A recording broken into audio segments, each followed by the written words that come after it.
Teatru Redifjuxin. Poddata oħra, Toni Sant, ta' Teatru Redifjuxin illi qed isir waqt il-pop-up exhibition tal-programm ta' Teatru Malta għal l-Spring Fair ġewwa l-MCAST. U issa se niddiskutu it-tielet problema ma' Jean Marc, Toni, Antonella u Alessia. Ħanaqra il-problema mal-ewwel ħalli ngħaddu għad-dunkwe. Once upon a time, Teatru Malta, the National Theatre Company, has successfully improved how theatre is made, marketed and perceived, resulting in an increase in the production of theatre in Maltese and touring shows in different spaces. However, what steps can the company take to continue its success? Does it need to reinvent itself or should it establish an ensemble?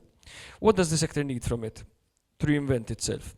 To reinvent itself, the National Theatre Company should consider experimenting with new and innovative performance styles and techniques, incorporating new technologies and collaborating with diverse artists and creatives. Establishing an ensemble can also be beneficial for Teatru Malta, as it would provide a consistent group of actors and production staff, leading to a more cohesive and collaborative creative process. One way to express this is ultimately, Teatru Malta should continue to innovate and experiment to maintain its success and continue to bring quality theatre to the Maltese audiences. Continue this essay. So, just for your information, the question was not answered by me or any Teatru Malta member, it was answered by ChatGPT after I fed it the program. What you just read is an AI thought of what Teatru Malta should do. Let's have some opening comments on these questions. Jean Marc. Hi, I'm Jean. And what am I? A theatre practitioner, let's go with that. I think there are two key statements in that are interesting to unpick. And the first is, how do we define success? The second is, how do we define quality? And I think these were reflected in the previous conversation. But I think would be a good place to start in terms of, okay, how have we measured the success of Teatru Malta, and how was it decided that it has been successful? Now, again, disclaimer at this point, I think the fact that we can be here today at this point is because there has been 6 years of work that has happened, where we are at a point where we can actually debate this, and things have happened for us to be able to do it. But I would say my first comment is, how do we start there? How are we going to define the success, and how are we going to define quality? Naqbel miegħek fis-sens kien hemm mistoqsija continue this essay. Jiena nsaqsi, do you want to rewrite the essay? Fis-sens l-opening statement kienet illi Teatru Malta storja ta' suċċess. U naħseb tajjeb nitkellmu fuq il-mod f'pajjiż fejn il-kritika b'mod kostruttiva hija limitata, għax m'għandniex ġurnaliżmu artistiku, m'għandniex reviewing, huwa diffiċli biex tirrispondi. Ġifieri suċċess għal min? Għall-artist, għall-drammaturgu, għall-udjenza, għall-pajjiż, għall-Arts Council. U ma nafx jekk fis-sessions ta' qabel ġietx indirizzata din fis-sens. U minflok forsi nħarsu lejn l-isfida, l-opportunità jew is-soluzzjonijiet. Ġifieri fl-ambjent li qegħdin ngħixu fih bħalissa, f'post-pandemija, nixtieq impoġġi għad-diskussjoni kriżi li jiena naħseb li għandna li maħniex indirizzaw. Irridu ngħidu, inutli kollha kemm aħna nqogħdu niftaħru kemm ġew nies. Aħjar nibdew ngħidu kemm mhux qed jiġu nies u għala. U x'impatt dan qed ikollu fuq is-sostenibilità tas-settur. U allura, u dan jaffettwa anke l-Teatru Malta.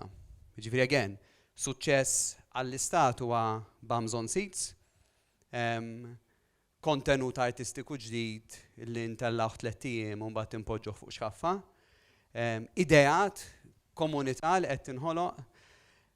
Jien naħseb illi hemm ftit minn kollox f'dawn. U tajjeb ukoll li anke fuq livell akademiku din it-tip ta' riċerka tkun tista' ssir. Għaliex hekk biss inkunu nistgħu naraw fejn ħammorru l-qudiem.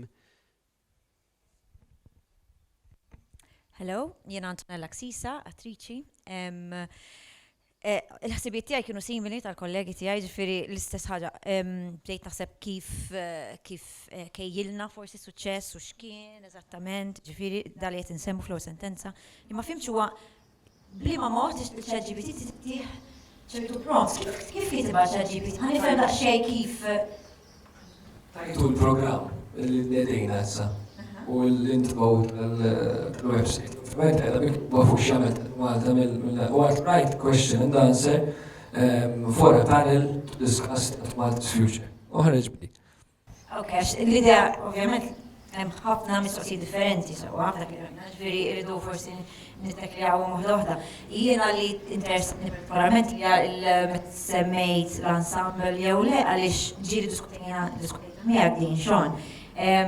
Ġifieri ma nafx il-ChatGPT minn fejn ġaba l-idea tal-ensemble għaliex dan forsi pajjiżi oħra meta tgħid Teatru Nazzjonali fil-websites l-oħrajn jisemmew ensembles u ġifieri qed nipprova nifhem. Però dik hija xi ħaġa li forsi fid-diskussjoni tal-lum nixtieq li niftħu u niddiskutu. Fost l-affarijiet l-oħra. Okay. Alessia, Caruana, Marketing and Brand Executive of Teatru Malta. Not biased at all in this conversation. Naħseb much like ChatGPT, I think very often in the past 6 years we have often tried to answer many questions all at once, which is why I feel like one of the points that you mentioned was reinventing ourselves, and I think reinvention is important, but I also do believe that though recreating a brand or a vision for the company is also important and vital to its health, I think there's a root of consistency that needs to remain there in order to kind of create continuity as a company. I think there's a lot to discuss, and I think the ensemble debate was something that was very interesting. And something that interests me a lot, and is one of the bigger problems we faced as a company throughout the years, I think. It's this constant debate of whether it's more cost efficient for us to have an ensemble, and will that safeguard more money for us to invest in more productions and invest in creating more work. That said, I also think that I think someone mentioned success before or something of the sort. Working within the marketing department of the company and even working in other sectors within the company itself, I've often had this conversation with you. How do I measure my success as a marketing and brand executive? Is it sales, or is it the quality of the work we've put out there, as from a campaign perspective and from a quality perspective as a show? How do I measure my success within the company? So I think, and anyone who, you know what I mean, who would be in this role. So that is I think, something that's worth discussing today when you're looking forward at the future of Teatru Malta also. Okay, thank you. Mela, so we started with what is success, the ensemble, how it fed in. I don't know if you read our manifesto, but there are things that mention, and even in the notes, this possibility of reinvention and finding a new and one of the reasons is because we are trying to measure the success or not success, but rather than the success, whether we made a difference and what difference have we made. So Alessia, we've had a lot of conversations where you think that eventually a lot start marketing like us, and then we have to reinvent that. So is that something that you think shows success, or is it the bums on seats? What's your opinion? I think ultimately the marketing manager's job is to get the audience there. But we've had this discussion, and we also relate to a question I'll ask soon, whether we're a competitor. Whether we're a competitor.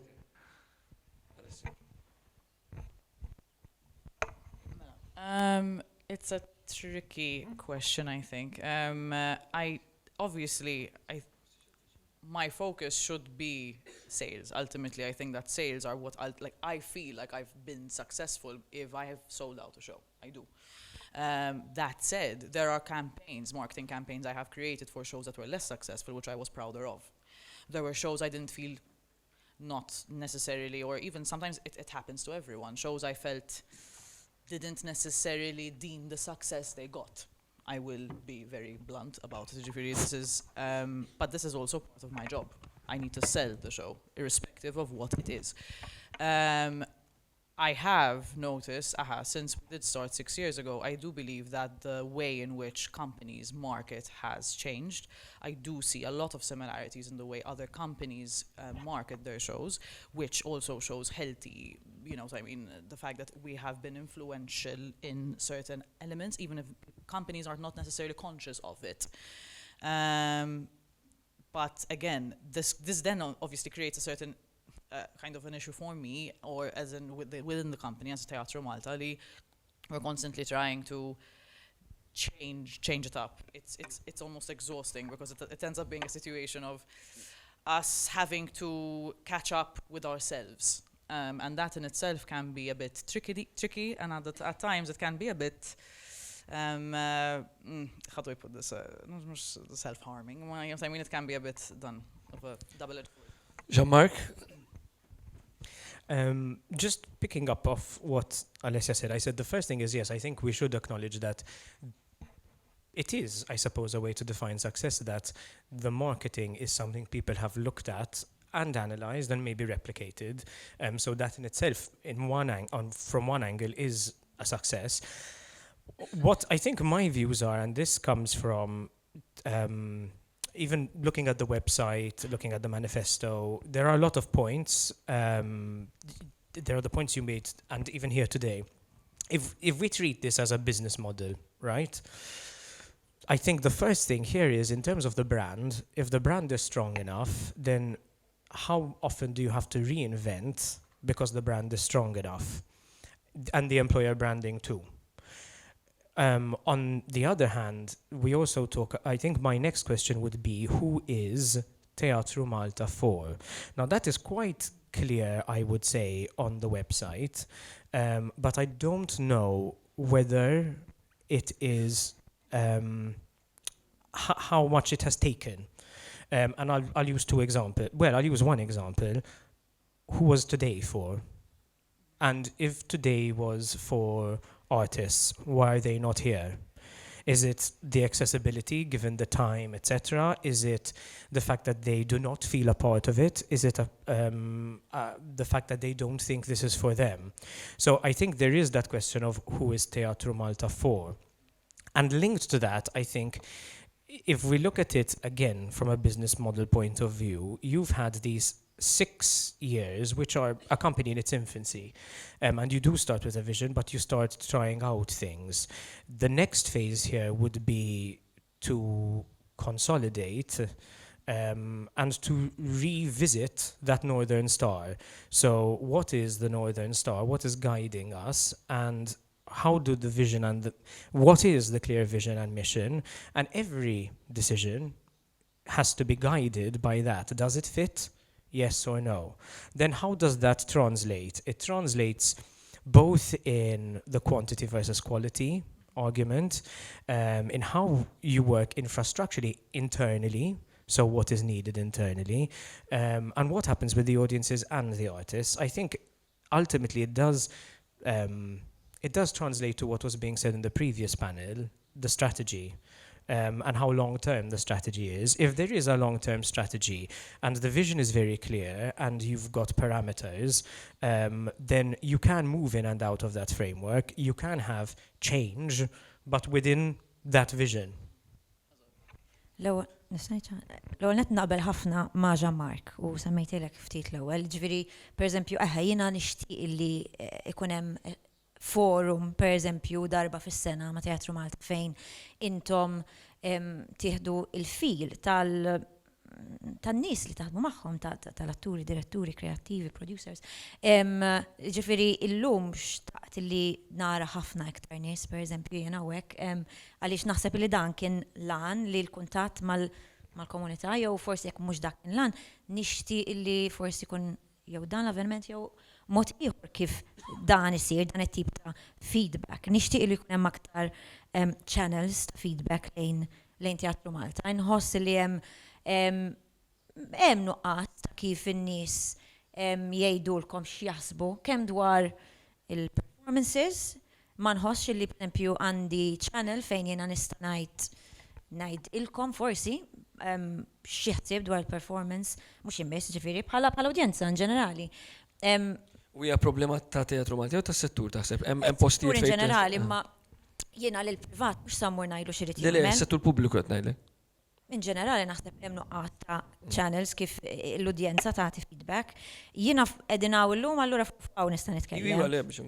Jiġifieri le in ġenerali naqbel. Jiġifieri naħseb li hemm naqa' ta' distakk. Jiġifieri ma nafx intom x'tip ta' feedback tieħdu għaliex il-komplimenti u ċ-ċabċib u l-standing ovations ma naħsibx li jirriflettu.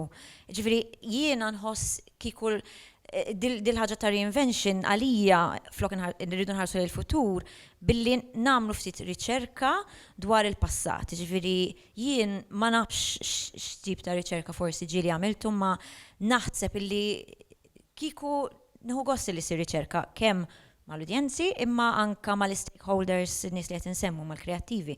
X'sar fis-sitt snin li għaddew biex naraw fejn ħammorru fis-sitt snin li ġejjin naħseb u ma nafx hekk diġà għamiltuwix u forsi ma nafx. Li għamilna, sorry, nispondik, li għamilna ovvjament fuq riċerka ta' biljetti ġviri nafu l-percentaġġ tagħna x'inhu fis-sens ta' udjenzi, nafu eżempju over 65% tal-ħafna mix-shows u kollox.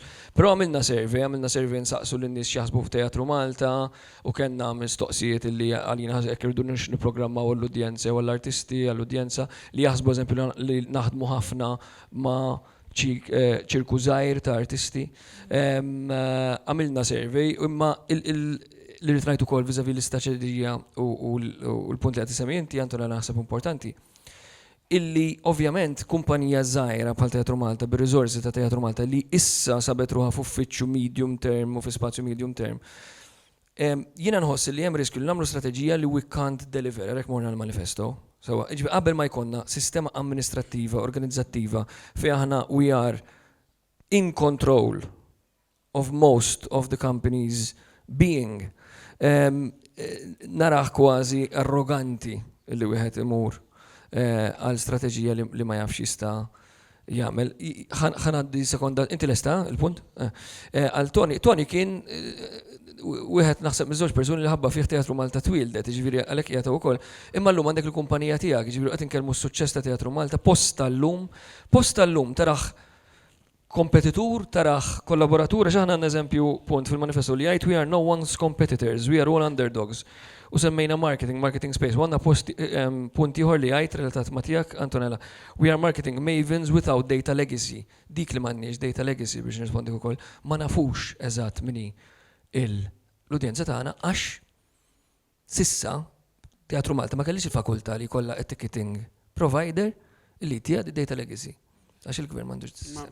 M'għandek bżonn ticket provider ta' data legacy fis-sens jiena m'għandix data box office tiegħi, imma bħala producer kull persuna li tiġi tara xew tiegħi għandha QR code li tieħdu għal sempliċi form. U feedback form u niġbord id-data il-ħin kollu. Saqsi kull min jaħdem miegħi li għandi forsi naqgħu sessjoni biha. Ġifieri hemm metodoloġija li tista' totta. Imma ġast biex imur lura l-mistoqsija tiegħek kont involut mill-ħsieb ta' Teatru Malta, il-bot minn Malta fil-fatt. Interessanti jiena s-saliqijat pjuttost barra minn da kollu biex kiku ikolli ħin nirrifletti ftit u nosserva ftit fuqha. Imma jħassibni ftit li tkellimna ħafna fuq brand, fuq business model. Teatru Malta teżisti għax l-istat għaraf il-bżonn tagħha. Teatru Malta mhix underdog u qatt ma ser tkun underdog għaliex Teatru Malta tirċievi sussidju illi l-ebda kumpanija ta' teatru f'Malta toħlom qatt ikollha. Mela finanzjarjament qatt m'inti l-underdog. L-underdog forsi biex timpjega lil xi ħadd għax taqla fil-kilwa u tnejn. l-underdog Għall-udjenza, biex toħroġ. Laqas udjenza. Jekk illum Teatru Malta tista' tħallas għal-artiklu, sempliċement, jiena bħala producer ma nistax inħallas għal-artiklu għax m'għandix dak il-budget, so it's up to my relationship with a media organization. U jgħidu l ġviri, bħalma jekk jiena qed nimpjega attur, ġieli jgħiduli Teatru Malta jħallas iktar. Imma jiena bħala producer ma nistax naffordja. Minti Antonella għat li għandna nħallsu iktar. Naqbel li kulħadd għandu jitħallas iktar, l-aħħar persona li titħallas jekk titħallas huwa l-producer at any point. No?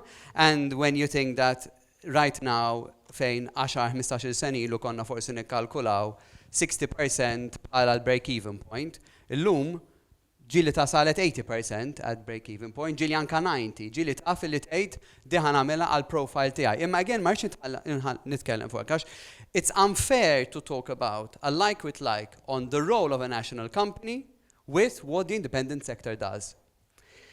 Naħseb għalija meta għandek investiment pubbliku mela rwol huwa pubbliku. Issa, merdu ngħidu eżattament dan ir-rwol pubbliku x'inhu? Jista' jkun il-rwol pubbliku, u dan jista' jkun definit minn ħaddieħor, huwa li Teatru Malta, nimmaġinaw Teatru Malta illi actually ma toħloqx produzzjoni waħda, imma Teatru Malta hija network ta' artisti u kumpaniji teatrali, għall-iskop tal-argument. Ngħidu li Teatru Malta qas timpjega lil ħadd hija actually organizzazzjoni li l-budget tagħha jiġi deċiż b'mod partiċipatorju mill-kumpaniji teatrali li jiffurmaw parti minna. Allura għal xiex l-Arts Council ma milx Theatre Council li mhuwiex dipendenti fuq l-istat flok Teatru Malta? Appuntu. Għax Teatru Malta ġiet imnieda bħala. Da żgur, iva. Fil-fatt il-gap oriġinali ta' Teatru Malta fil-ħsieb oriġinali kien li naħseb I would say in reality it is actually being fulfilled. Now to li inti qed tieħu livell ta' esperimentazzjoni, ta' innovazzjoni, ta' kummissjonijiet, ta' xogħol differenti ġdid anka fuq livell internazzjonali. Li fl-aħħar mill-aħħar is-settur indipendenti għal raġunijiet differenti fuq livell ta' infrastruttura, kemm ta' riżorsi umani u kemm anka ta' finanzjament, ħajkun impossibbli li jagħmilhom. Sewa? Imma illi jimxi pari passu ma' l-industrija jew ma' settur indipendenti biex fl-aħħar mill-aħħar x'inhu l-ideali li għandek settur indipendenti b'saħħtu diversifikat u settur pubbliku illi jaħdem flimkien biex flimkien ikun ta' żvantaġġ jekk naraw illi il-main player jew l-uniku player kważi ikun Teatru Malta. Ħadd ma jibbenefika minn dik. Ekku, imma is-settur indipendenti huwa hekk forsi intu wkoll Jean Marc sena d-dienet. Taraw il-Teatru Malta iktar bħala kompetitur jew kollaboratur.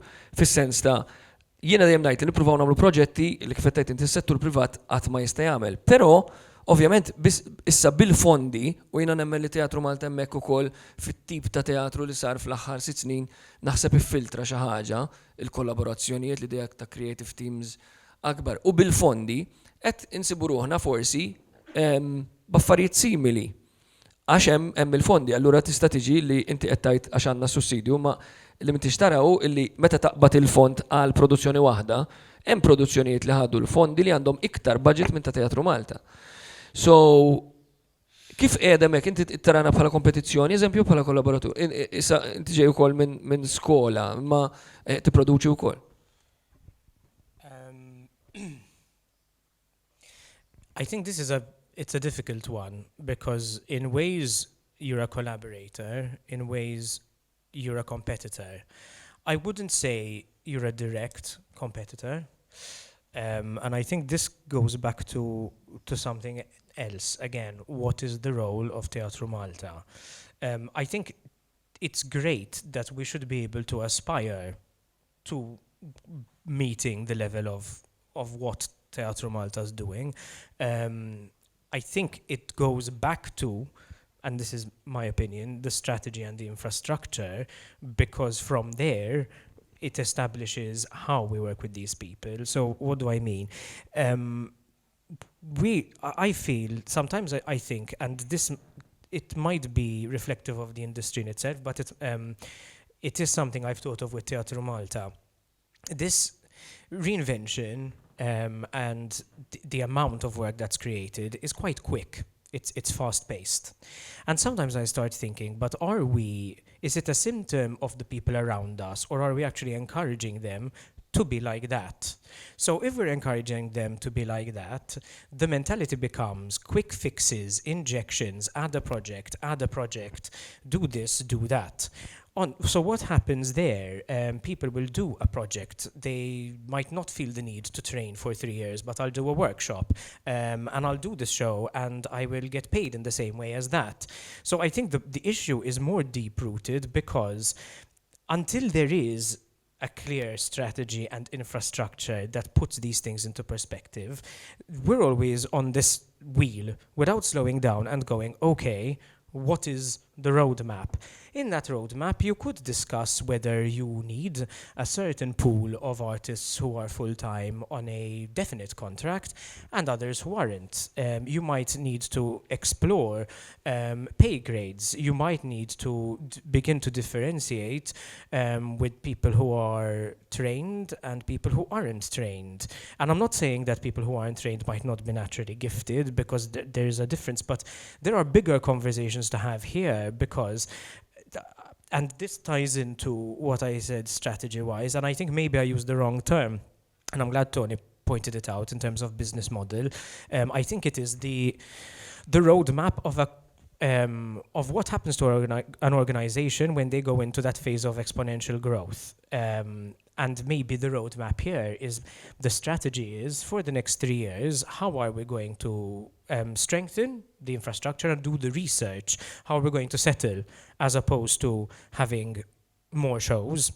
Is it at a point where it should be doing shows? Does it need to take a pause and define exactly what it needs to do? From there, then, maybe the design of how you approach people changes. The concept of accessibility, the concept of working with your fringe theatre companies, your amateur theatre companies, and your production houses can change. Alessia, but Antonella, maybe on this ensemble thing you can open up. And one thing I wanted to say is, there's always the risk, I find, that Teatru Malta since it's very flexible as a company, that it we see it as the possible solution for a lot of problems, because I think that the nation should have a national theatre company. Ours was modelled on National Theatre Wales and Scotland, experimentation, and that's why we didn't go for the ensemble model. Now, let's start this conversation, because as I'm saying, we have a lot of problems with actors available to tour abroad, actors available to tour in schools, actors in the morning because of other work. So now but then again, should Teatru Malta also have in its strategy how to solve the fringe? My point is not the ensemble. My point is that rather than reinventing, and this is why I disagree with you in terms of, is a strategy dangerous? Because the strategy right now should be just to consolidate what do we stand for and what are we going to do, and how do we do that, and how do we get our house in order, as in, not that it's out of order, but you said, you're settling now. But I think within that is where you decide what the priority is, and then from there, which bits fall into your remit, how to prioritize them, and which ones to go for. And I think maybe it might be clear internally, but I think maybe externally it isn't as clear. That is my thought. You mentioned something, Jean Marc, about being on this wheel of not being able to stop and take stock of what we've done. And truly, if we're going to ever reinvent ourselves, then ultimately we do need to look back on the past and see how we got here, what led us to this point, etc., etc. I'm here now, but I was originally the first employee of the company. And when the National Theatre came to be, I looked it up, I researched it, and I studied what the intention for Teatru Malta was. And this goes back to the infrastructure. I don't think we can ever get off the wheel and take stock of what we're doing until we actually stop trying to keep up with political promises. And this is the biggest challenge that Teatru Malta faces, I feel, as the first employee and someone who has worked with Teatru Malta closely for the past 6 years. I was the only employee, along with Jean as artistic director. It is a responsibility within the sector that pushes and gives budgets to the National Theatre Company. What a responsibility. One employee. How can you create on your own in 2018 10 major productions back to back, month after month? You can't. It is the responsibility within the sector that has events like the one we're having today with full houses that we can't guarantee because I can't make people come to these events. This is the reality we face. This is the competition that Teatru Malta faces on a day-to-day basis that the private sector does not see. Because we assume we're budgeted, people assume, oh, no, they have massive budgets. Truthfully, the marketing team at Teatru Malta is 1.5 persons and has only gained the half luxury the past year. The truth is, there are a lot of things that people don't see. And the truth is, last year, we discussed the possibility of having a symposium where we actually met up with people to have these conversations, the people who are the heart and soul of Teatru Malta, our sector. The truth is, a couple of people were here today for the previous talk because it proved to be more interesting, but those people left. The truth is, this is an opportunity to talk. Why aren't people here? Is it my fault for not advertising more? Let's because I really believe that on social media this can carry on. So there is a legacy that I think this could have. But Antonella, maybe can you link your ensemble comment to what Jean Marc was saying in terms of? I do agree with what Jean was saying. So seeing where you want to go, and and I think something that you mentioned, maybe, and I think you all mentioned it as well, like maybe if you need to do more things which are not productions, then maybe do less productions. Don't put it as a question, but I believe that perhaps it should be that way, that you do less productions and then you have the budget to do the research that I mentioned. Because if you are working yourself too thin, then you do have to rethink the model. And perhaps we don't need as many productions, give us less, but maybe sort of widen and do other things, other activities, like a forum with actors. Like I believe, and again, maybe Sean, you don't think that this is the remit of Teatru Malta, but I do believe there should be more workshops as well, because I mean, in Malta we don't have a professional training, so unless you go abroad, you don't have sort of full-time training. I do believe in continued training as well. We do have a lack of that in Malta. I always mention this. So, like I did attend the complicity workshop, which was great. I think there should be a lot more of that, of this, of the talks, of like the contact with, and less productions. Because yes, you are right. Your budget is what it is. The human resources are what they are, but as Jean Marc said, rethink the strategy, rethink what you're doing, do less productions, start with 2 a year if needs be, and then you rethink. We've launched 3, we halved our output. We've launched 3 in this program, so we're conscious of that. The thing is, our budgets are not increasing, we're doing less productions. I am very, very aware of empire building in Malta. We are not so we do a masterclass, but we like to do a masterclass with the best practitioners in the world. We have one with 3-minute protocol coming. However, so you think that Teatru Malta should also, with these limits, become an educational institute? Because there are MCAST, university, the drama center, the drama unit. There are various educational entities. Teatru Manuel has Toy. So they're all local. I think I mentioned Artistiku because they are world famous. But you think you should do more than 1 a year? I don't know, but I think so. Yes, I would like to see that. I mean, even for young people, I think I would like to see more of. Yes.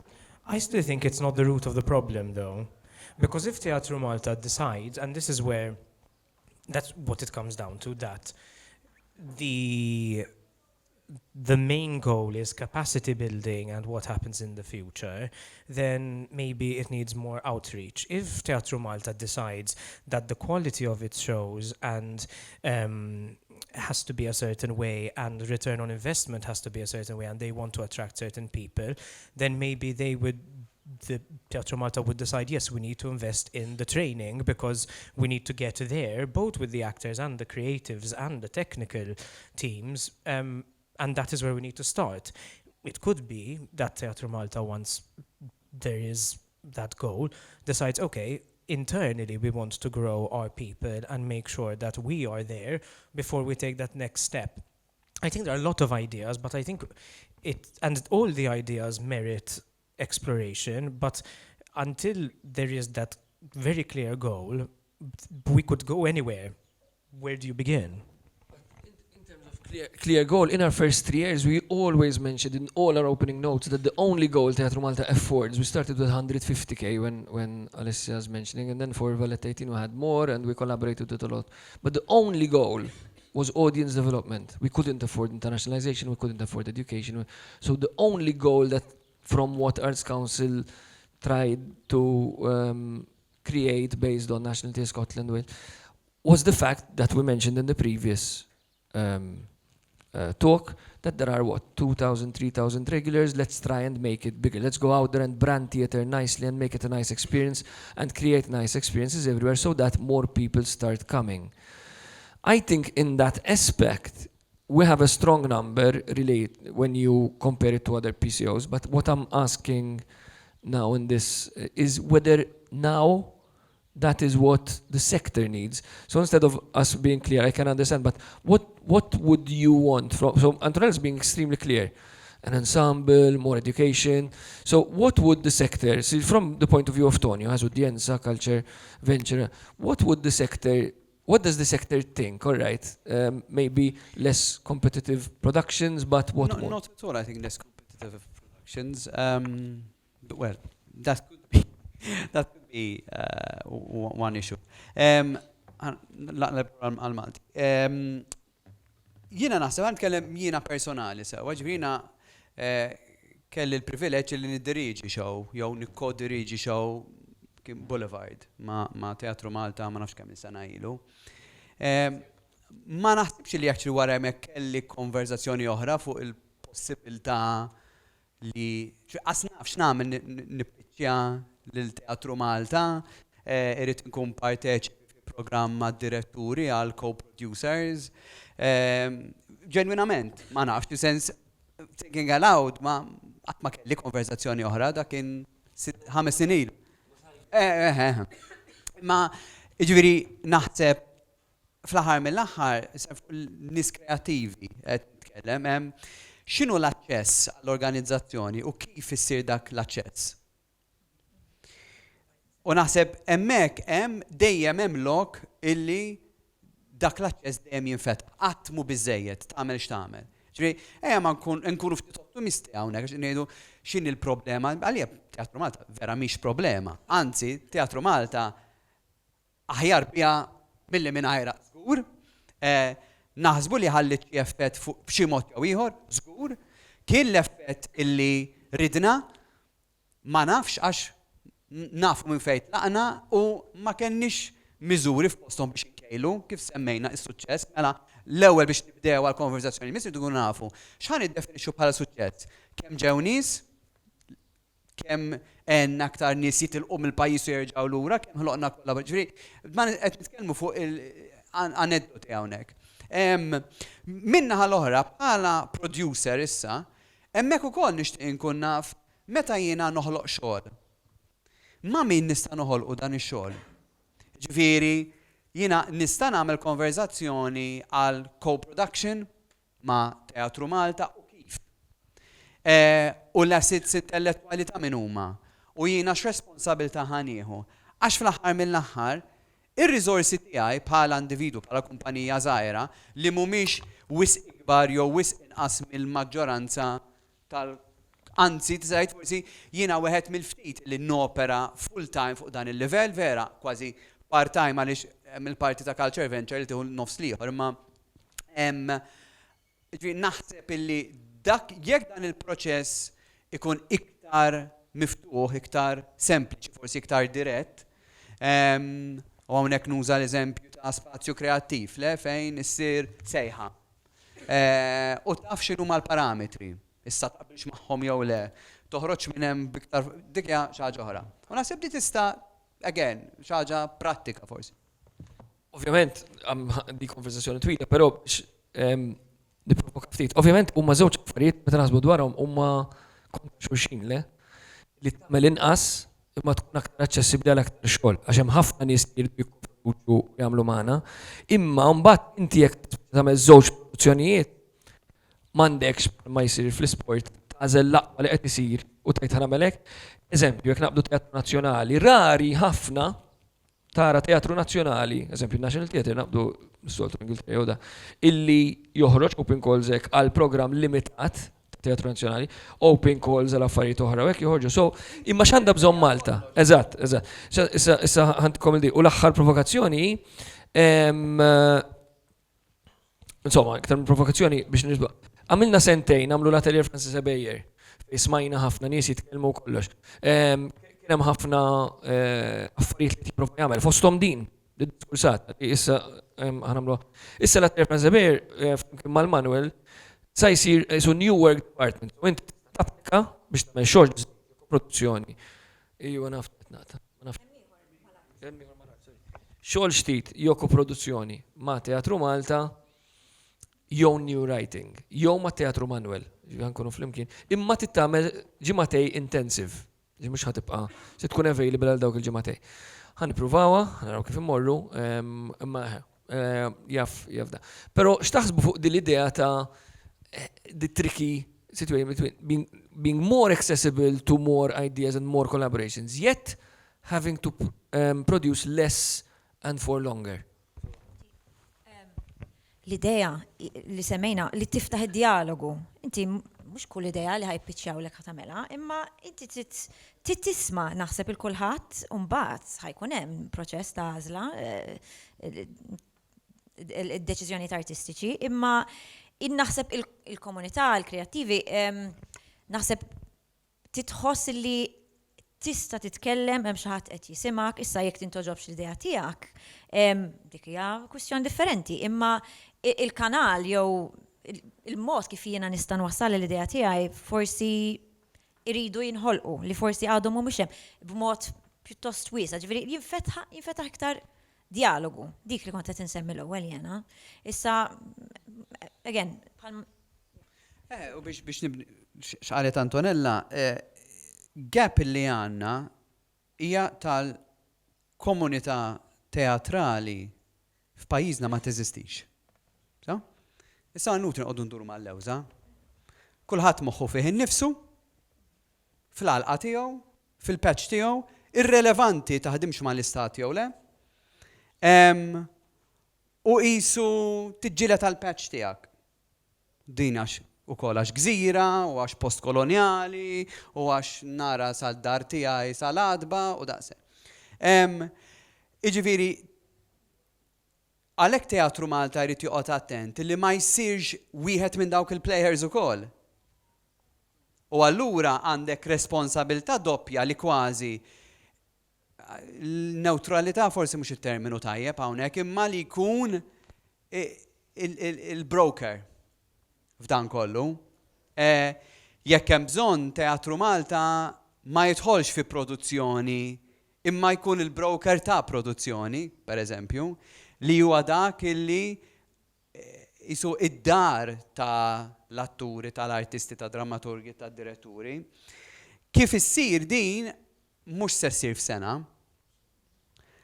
U għalhekk hemm bżonn u għalhekk nieħu pjaċir nara tim pjuttost żgħir u żagħżugħ.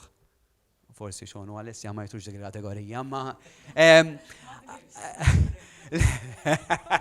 żgħar xorta. Illi dik timlini b'kuraġġ fis-sens li jekk hija kultura.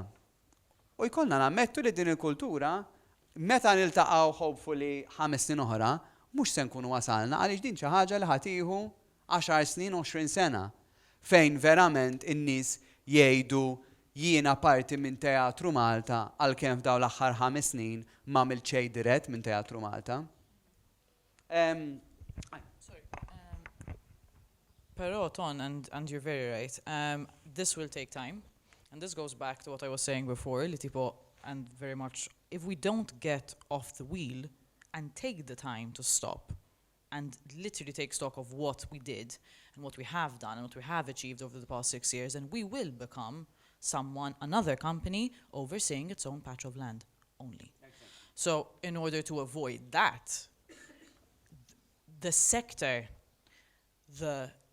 needs to allow us the time to take that stock and not be pressured with, making sure that those promises are met and making sure that this, it is part of what our obligation as a national theatre company. This is why we get the budgets we do. And the truth is, again, in 2018, Teatru Malta succeeded everyone's expectations in the sense that I don't think anyone expected Teatru Malta to grow at the rate it did and produce what it did with the budget it had, which is why we are where we are today. So I think within that privilege of what we have achieved, I think it's important that we stop and take stock and are granted the time to do that. And this is why I think when we had reached a point last year, Sean, when we had discussed this internally at length, I think, of having this symposium where we opened up conversations with, the idea of, again, discussing and talking and, Yes. And I have a question, because it's related to what they're saying, and then I'll go to you, Jean Marc. How hard is it to be everyone's friend in the sector? Because this we mention a lot. I always say we need to be everyone's friend. And when I say the underdogs, no, I know, and if you try, you fail. But my point is we don't want to be competitors, and underdogs was for the theatre sector and the whole. We started with that. We were the only PCO in Malta's history, that started with a year of doing nothing. And we were established in 2017, not 18. That first year was only listening to what the sector thinks it needs.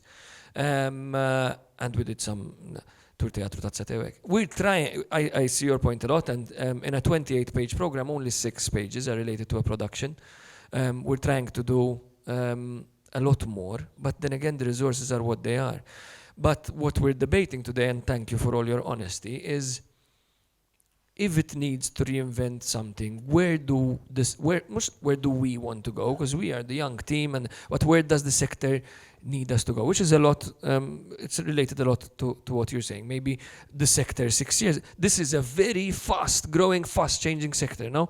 Toni, I mean, when we were young, and today, it's like a different country. And this is just in what? 20 years we've been working in the sector.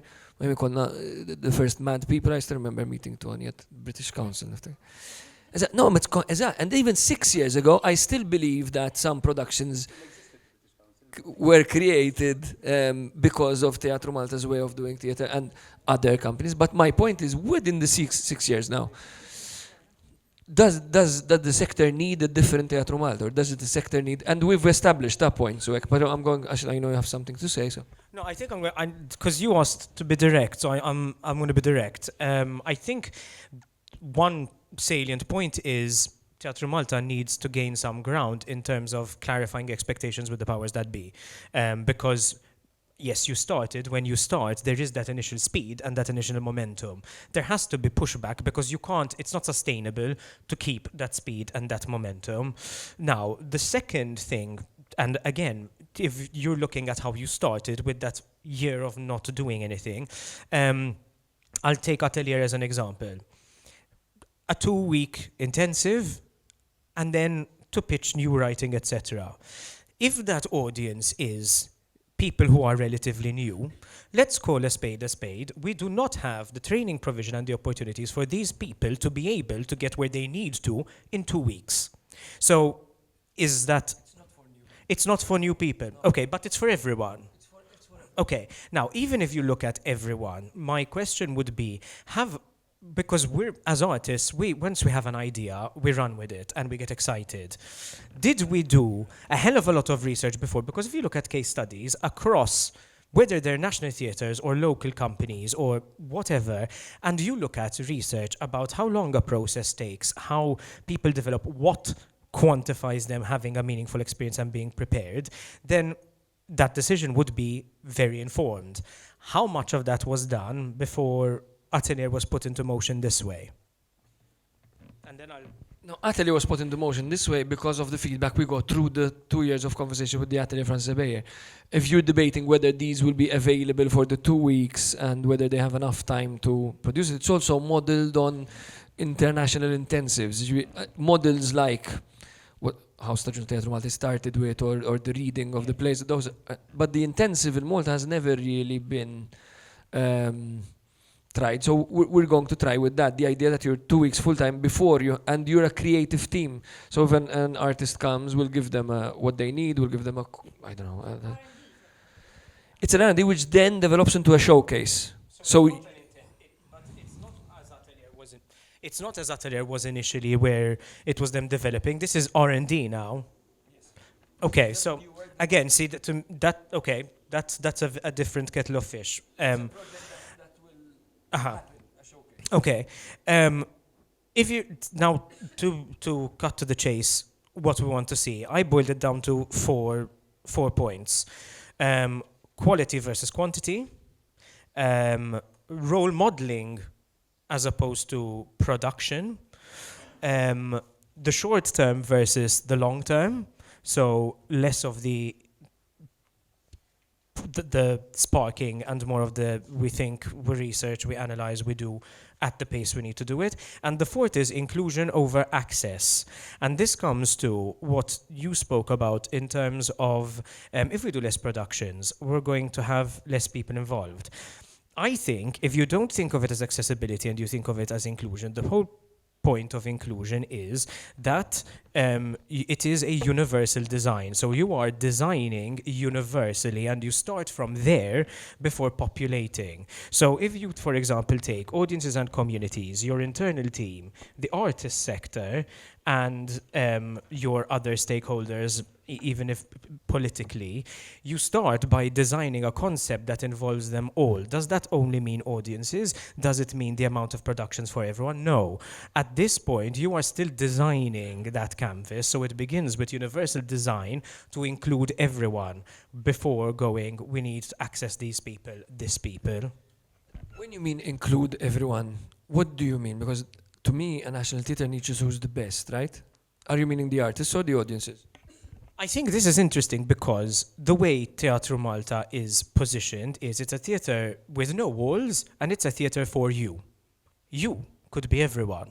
Now, and I think there's a contradiction there, because if you're saying a national theatre is just the best, again, the best of what? It doesn't mean you cannot have community projects that are meaningful in their own way.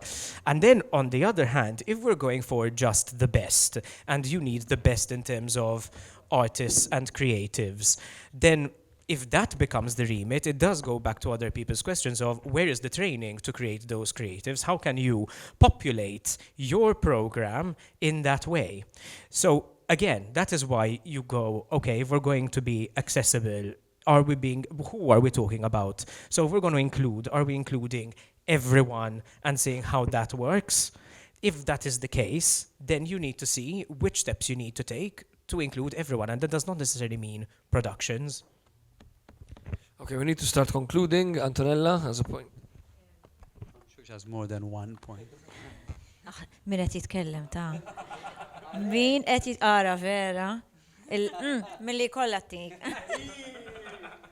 Well, dak kien saying bil-Malti. Jiena li nixtieq nara minn Teatru Malta. Biex għax semmejna tal-ensemble ma mattek il-jajniex, ġifieri li nixtieq ngħid huwa li di tal-ensemble tista' tkun wieħed mill-esperimenti mill-ħafna esperimenti li għamel Teatru Malta. Ġifieri billi nippruvaw nagħmlu ensemble forsi xkejken li jibda biftit minn nies u li ovvjament jitħallat ma' kreattivi oħra fis-settur bħala freelancing. Ġifieri ma naraħix xi ħaġa li ma tistax issir, tistgħu tesperimentaw biha, tippruvaw tara jekk taħdimx. Jiena naħseb illi hemm potenzjal fiha l-idea tal-ensemble li tikkrea din l-idea li inti tista' tkun tagħmel teatru 8 sigħat kuljum pereżempju. Toġobni l-idea li ġo pajjiż daqshekk żgħir issir possibbli din il-ħaġa, din il-ħolma li anke l-itfal naħseb din li nixtieq minn Teatru Malta li ġo moħħi anke naħseb fiha nifsi bħala tifla li kollok xi ħaġa li xiex taspira li ħadimt ma' Teatru Nazzjonali, illal nista' nkun full timer. Toħlom u taħdem lejn xi ħaġa, ġifieri għandek għan li hawn Malta hija possibbli. Ġifieri nixtieq li forsi tiġi sperimentata dil ħaġa, forsi ma taħdimx, imma forsi taħdem. Ħaġa oħra forsi jekk tixtieq żid ma' din mbagħad nerġa' nista' nerġa' Ġifieri ovvjament il-kwalità semmejnija hija xi ħaġa oħra nixtiequ naspiraw lejha li l-kumpaniji l-oħra wkoll jaspiraw lejn il-kwalità. U li Teatru Malta tinħass aċċessibbli li isa semmejnihom dak li aċċessibilità li tinħass parti minn komunità ta' kreattivi li jkun hemm dan id-dialogu li Teatru Malta ma semmejniex imma jiena u ċerta li kważi kulħadd hawnhekk speċjalment Jean Marc li Teatru Malta forsi again b'iktar riżorsi, iktar budget, mela li Teatru Malta għandu bżonn iktar budget bilna tajjeb xogħol. Bilna naqblu, tajjeb, imma li forsi jidħol fl-iskejjel u di semmejni ftit inti wara trikki-trakki li kunem jiena naħseb li għandu kunem workshops ma l-iskejjel, forsi inti taħseb li għandu kunem produzzjonijiet ġo l-iskejjel u hemmhekk ħanerġgħu immorru lura għall-affarijiet li semmejna fid-diskussjonijiet l-oħra li dejjem it-tfal, l-edukazzjoni li ddaħħalhom it-teatru, l-idea tal-ħolma, ġifieri forsi għandha tibda daqsxejn minn hemm ukoll din tal-iskejjel. Naħseb dawk huma l-affarijiet li nixtieq nara f'Teatru Malta. Going back to what you said before, Ant, you can say you worked with the National Theatre Company, and I think everyone here can say that they did work with the National. My point is, I don't think a child's, an aspiring actress or actor's only aspiration should be to be a full-time, as in it is definitely like the goal, the dream. Like I used to paint as a child. I wanted to become a full-time artist. Is it viable? No. Truth is, I think the ensemble idea is interesting, and it's interesting because it would make things internally much more manageable for the company. Like if you look at the Sfin Malta model, it is much more manageable. Like, as in I've worked with Sfin Malta on a different dynamic and within a different kind of done, but it would allow us to program things ahead of time in a different way. We would have budgets that are more clear-cut because obviously you know how much an actor is being paid every single time. It's the same contract, it's less procurement, it's less hassle. That said, less people will be able to say that they worked with the National Theatre Company. Does that make us then a bit, I don't want to say elitist, but it creates a bit of a contradiction within the original ethos of Teatru Malta was we are here for you. We are here for everyone. If we are here for 6 people, then how are we serving that purpose as a National Theatre Company? And that is where I feel like Teatru Malta has lost itself a bit along the way. Personally, I think that the way we started this journey at the beginning is not necessarily where we are today. And I think there's something in, when I read what Teatru Malta was going to be, I think in 2018, and as artists it's true, as Toni said, we do get excited. We get very excited about everything we're doing, and we get so excited, we get lost in it, and then we're exhausted, and we're burnt out, and then it's over. But I think it's making sure that that momentum doesn't like get to a literal plateau of, okay, that's it, what else now? Ħaġa li le, mhux kulħadd jista'ħdem ma' Teatru Nazzjonali, jekk inti mintix ma trejnjajx, jekk inti le, mhux kulħadd jista'ħdem ma' Teatru Nazzjonali. Le, sorry, anzi. Imma li naqbel miegħek il-kwalità importanti, imma żewġ argumenti, I mean, ovvjament kif jaf Toni, kif jaf Jean Marc Cafa, il-rwol tad-direttur artistiku huwa estremament tedjanti at points, għax inti ovvjament qed tgħidu ħafna affarijiet li naf li waħda ħatweġġa l-oħra, jekk inti tagħmel ensemble l-aċċessibilità tnaqqasha jekk jiġi ħadd jgħidlek nagħmel proċess. Le, mek jiġi xi ħadd irid nagħmel proġett ħatajdlu jien għandi l-ensemble. Jo ħatajdlu smorra jtejn nitkellmu 4 snin oħra. Imma mbagħad tara da żagħżugħ irid jagħmlu issa. Ħatajdlu 4 snin oħra għandi bbukjat għax tnejn biss nagħmel fis-sena. Jiġri kollox jaffettwa ħaġa oħra minħabba wkoll ir-riżorsi tal-pajjiż. Imma dawn kollha punti tajbin li wieħed jista' jespandi fuq x'għandu bżonn is-settur, naħseb il-konverzazzjoni tal-lum tittoħroġ aktar hemm barra li għadna u li nkomplu niddiskutu dal-affarijiet u forsi nkunu aktar ċari. Dal-punti kollha isu b'xi mod jew ieħor nafu bis-sitwazzjoni, imma ovvjament is-soluzzjoni mhix faċli u jiena ma nemminx li s-soluzzjoni għandha qatt tittieħed waħedna għax la aħna imperu la rridu nkunu la għandna riżorsi biex nkunu, ġifieri kemm biex immorru l-skejjer rridu naħdmu għad ma' unit biex nagħmlu l-ensemble rridu nitkellmu ma' Sfin Malta. Li hu żgur li min-naħa organizzattiva amministrattiva Teatru Malta sa jissaħħaħ ħafna dal-waqt. Għax hemm pjan biex l-organizzazzjoni u l-amministrazzjoni ta' l-entitajiet performattivi tissaħħaħ ħafna u tkun aktar konġunta. U dik jiena looking forward ħafna li nifqu nitkellmu fuq artisti jitħallsu tard, nifqu nitkellmu fuq nuqqas ta' stage managers, nifqu nitkellmu u għalmenu hemmhekk inkunu something to look forward to as an actor to work with. Jean irid jaħrab nafs, grazzi ħafna tal-lieda. Ma nafx hawn xi mistoqsija għalmenu waħda. This is more of an extension to what Antonella said about workshops and really xismu. For me personally, it would help if there were workshops catered in the form of an internship, like say as assistant director. Let me explain in my own experience. Last year, I was the assistant stage manager for Ocello at Teatru Manuel. And in that experience, it was more like I was assistant director than I was assistant stage manager. And I would like to learn from Teatru Malta. I would like to say, hey, I did a training workshop / internship as assistant director for Teatru Malta. I want to learn from you guys. And even as in the arts, we depend most of the time on funding to get a production out there. I want to personally show like, hey, I've done this, I've got this training, I am capable. Because all the experience I have is as a director is one act and not a Bianca in 2016, but to the eyes of the funding, it's like it's a child's thing. So yes, I would like there to be workshops even on that level. That's my 2 cents on it. Thank you very much. You're right, internships in Malta I think can be developed a lot, paid internships, non-paid internships. We're trying to do so with the Best European Theatre Show. We'll be opening internships to come to Poland with 5 national theatres to shadow. They won't be paid, but there'll be accommodation offered. And slowly we hope to be able to have more internships. That doesn't mean to say that funding is based on that experience, but I understand your point a lot. Alessia,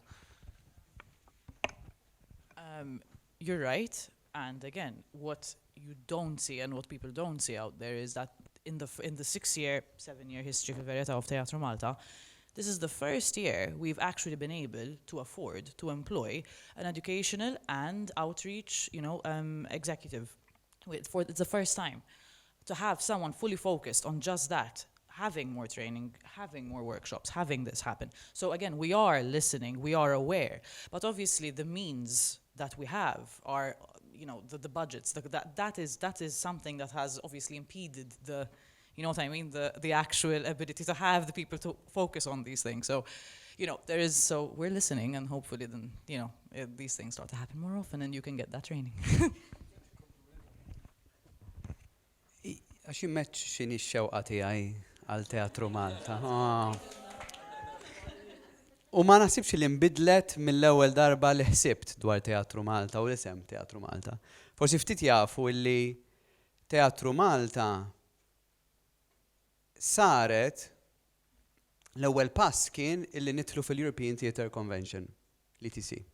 Ġri l-ewwel tħallna f'network Ewropew bħala Teatru Malta qabel ma Teatru Malta eżistiet. U r-raġuni kienet illi jekk Malta trid issaħħaħ is-settur kulturali, teatrali tagħha, trid tkun Ewropea. Trid tkun hemm barra. Allura meta nisma' dwar il-co-productions illi issa Teatru Malta u għax huwa parti minn dan in-network, għalija issa beda xogħol ta' Teatru Malta. U żball jekk naħsbu li Teatru Malta għandha teżisti biex tkun attiva biss jew relevanti biss fuq livell lokali.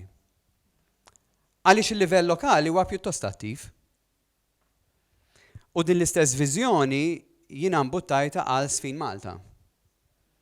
Imma Sfin Malta hija differenti għal Sfin Malta, kumpaniji full-time ta' Sfin waħda għandna, Moveo. Ma kienx hemm oħra, u s'issa m'hemmx oħra. Mela ġieri ma nistgħux ukoll inqabblu Teatru Malta ma' Sfin Malta għax ir-realtajiet huma kompletament differenti. U għalhekk forsi jiena personalment ma naqbilx mal-mudell ta' ensemble fih innifsu għax ukoll idea ta' ensemble ġejja minn anka stati biex riaffermaw l-identità politika nazzjonali tagħhom, so it's been used ħafna drabi biex naffermaw xogħol nazzjonali u nazzjonaliżmu sfrenat u dik hija tbeżżani ħafna. Imma naħseb illi u għalhekk Teatru Malta hija importanti għax jiena bħala Toni Attard b'Udjenza u Culture Venture nista' nkun parti minn IETM u jien parti. Imma ma nistax nkun parti mill-European Theatre Convention għal organizzazzjonijiet nazzjonali oħra u hemmhekk hija pjattaforma importanti.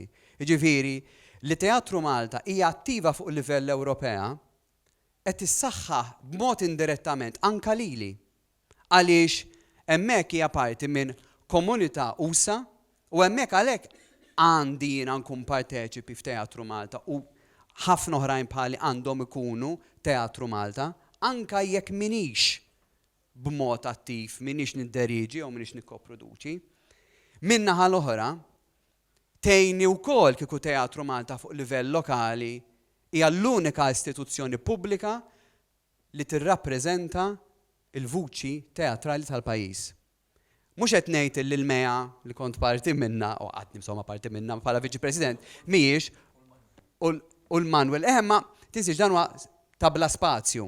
Imma immi opportunità bla spazju, forsi minnu daqsi jew ikbar minni jiftakar li aħna konna ngħidu ħammur St. James.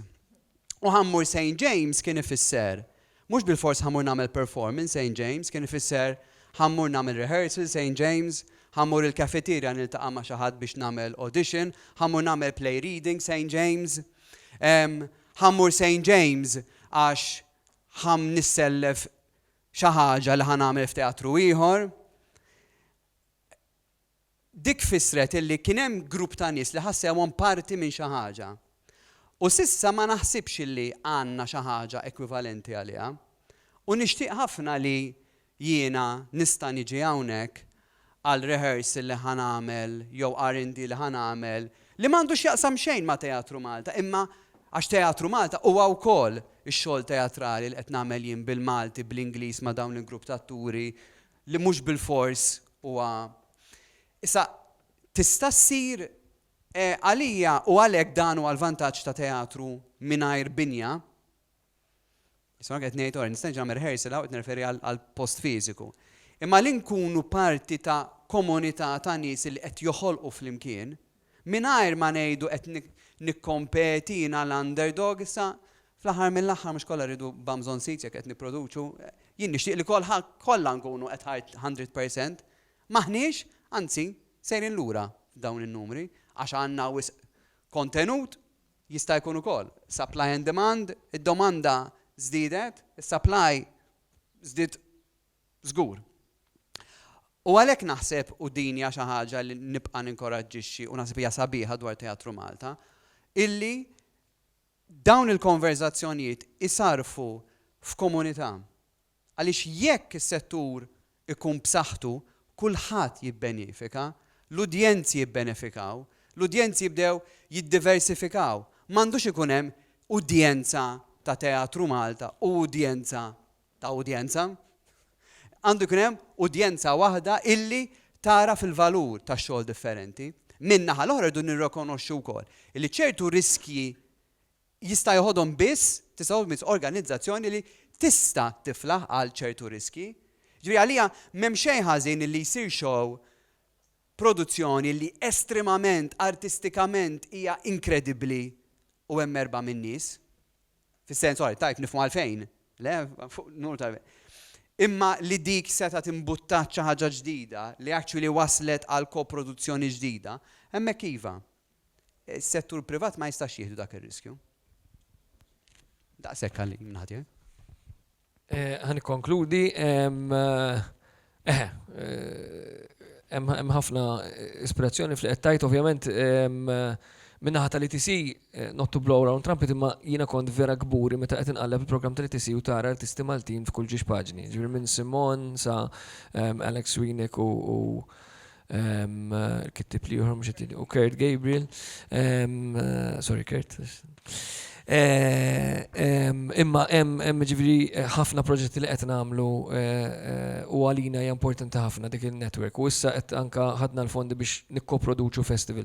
U li hemm differenza naħseb li qed tagħmel Teatru Malta u għali jiena l-idea ta' touring barra bi produzzjoni tagħna was always challenging ħabba l-Malti u ħabba l-availability tal-atturi for that tour. Allura l-idea ta' koproduzzjoni as a model of touring naħseb li huwa potenzjal sabiħ. Provajna namlu ħafna dali qed tajt, però dejjem kien diffiċli anke għalli inti għad qabel li kulħadd jara naqra id-dinja tiegħu f'da settur. Allura provajna bla Terja Franzabej li niltaqgħu darba fix-xahar, imma provajna bl-Associate Artist. U ħanibqgħu nippruvaw għandna l-Associate Company Program issa biex jingħata spazju, jingħata l-fondi u tkun associate tagħna. U forsi dan il-Spring Fair li jaf jikberu jibqa' posta dialogu, ħanibqgħu nippruvaw. Ħalli nirkonkludi. Again, ħammur lura għal-fatt, ejja ma niflagellawx lilna nfusna, ma ninsewx li kellna pandemija f'nofs dan. Ġif dawn is-6 snin, din issa qed inħossu l-hangover ta' dan kollu. So guys, don't be so hard on yourselves. For the simple reason that everyone is going through this. The crisis is now, fil-verità. Għax noħra konna in survival mode. Issa qegħdin nipprovaw mid-benġil naraw x'namlu. So, ġifieri, mhux ovvja l-elementi Ewropej ma kinux jeżistew għal sentejn meta biex tibni relazzjoni Ewropea ta' mħabba teatrali 3 snin. So, Sean, don't be too, and actually, let's be optimistic. There is something absolutely beautiful about this and also unique. Teatru Malta, mhux National Theatre of Scotland. It has created its own identity. And its identity has nothing to do, although the branding is fabulous and great, yes. But that tisparixxi.